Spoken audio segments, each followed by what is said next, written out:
Classmates of EDT 535, here is the overview of the first week of our Twitter Slowchat, brought to you by myself, Evan Lambrecht, and Andrew Lobb. Our first question was asking our reactions to the problem-solving puzzle in the New York Times and how it related to our understanding of design thinking. One of the main themes I saw from these tweets and responses was that many of us were expecting a pattern much more difficult than what was actually there, or simply not thinking outside the box. What the New York Times article was stating, and Diane mentioned it as well, is that we find ourselves trying to confirm our beliefs are correct, or we have a fear of failure, as Kate said, that pushes us down this path of confirmation. I thought there were great solutions presented and how we need to make sure our designs incorporate in student input, and we use fears to gain experience.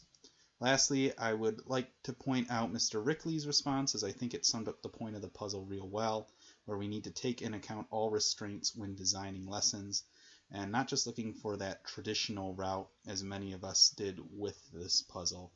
Like I said, I know I did, as I mentioned. Anyway, so our next question asked what the relationship between design thinking and instructional design was. We got into some problems that we face when related to design, and I liked what Andrew said about fitting the lesson around the tech, when it should be reversed. We sometimes are so excited to use that new tech that we forget to really bestow upon it any true purpose in relation to the lesson. Joel shared a great piece differentiating design thinking as focus on a user and instructional design on content. The consensus I think about that was we need to incorporate both content and user to best benefit the student. A theme that we seem to agree upon is that we as teachers do a lot of our work solo, and more time with teams is needed. As teams or without, we need to look toward design based highly on decision making, and I thought Dan throws in a good bit at the end about incrementally increasing difficulty as we move along through the course, kind of right here, as you can see. The third question was all about assumptions and implications of universal design learning. And I thought there were a lot of good responses with this one. One of the common themes was that of students as expert learners. You see that come up quite a bit. We also circled back with that to the needing the time and teams to help foster an expert learner, that collaboration piece being key. Collaboration is a big part of most industries, and I think teaching really benefits from it as well. Unfortunately, we don't get a lot of that.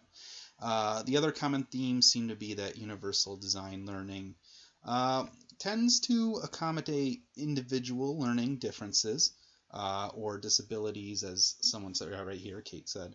And then, with presenting multiple methods to access materials or to kind of demonstrate the learning that the students have done.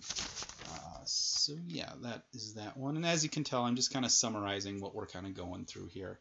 The fourth question was interesting, that it asked about common threads in the I wonder questions and where they overlapped and how our thinking changed or evolved.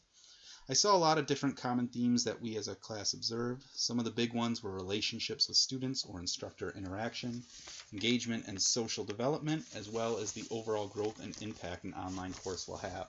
Speaking from experience, my problems are not so much with relationship building, but more with the social interaction piece. While I talk to many of my students frequently, I know that they are lacking in interactions with their peers.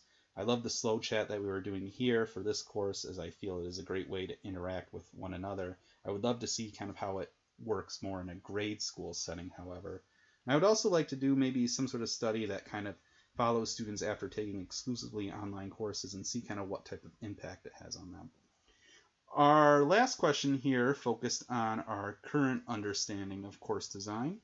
Most of us seem to agree that we need to provide options with measurable objectives. One of the big buzzwords in week one was the whole teacher presence piece, and I definitely think that is a huge part of online courses. And by using input from our students, we can hopefully improve our course over time.